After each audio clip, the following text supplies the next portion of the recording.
Ana atatu awawa anabadwa ndi maonekedwe awo ochititsa chidwi, ndipo anthu achipongwe kwawoko amati ndi anyani. Ndi chifukwa chani ali wooneka chonchi, nanga makolo anawa ndi wooneka bwanji? Kodi moyo wawo wa tsiku ndi tsiku umayenda bwanji? Ndine Dini Studios ndili nzambiri.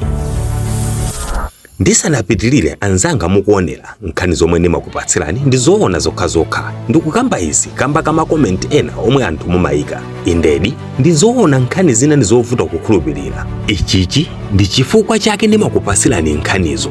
Kamba kakusakhulupirikako, cholinga changa kwambiri ndi chokuti muzidziwa zina mwa zinthu zomwe inu mumazipanga kuti nzosatheka. Mulungu amazipanga kukhala zotheka.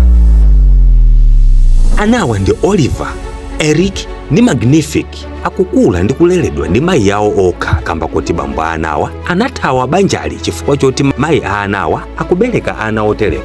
Sapita ku sukulu chifukwa ana onsewa anabadwanso ndi ulumali wina okuti samalankhula, komanso ukamalankhula nawo wayenera kubwereza chomwe ukulankhulacho kuti akumvetsetse.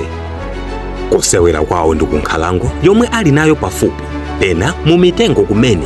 Ichi ndi chifukwa chake anthu ochuluka aderalo amawatcha anawa anyani. Sayendayenda kamba koopa anthu. Izizi malingaso ndi mmene anthu amawachitira anawa. Amawanena, kuwatonza, kuwaseka komanso ndi kuwapanga treat ngati iwo si anthu monga mmene ena aliri. Mayi anawa amayesesa kuwapangira zosowa zawo anawa, kuphatikizapo kuwachapira pena kuwasambisa kumene ukukutu ndi ku Rwanda.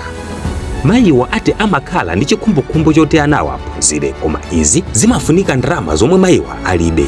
Anawa amafunikira kukhala ndi mphunzitsi wawo popeza mmene ndanenera koyamba kaja kuti salankhula komanso samvetsesa. Share their story.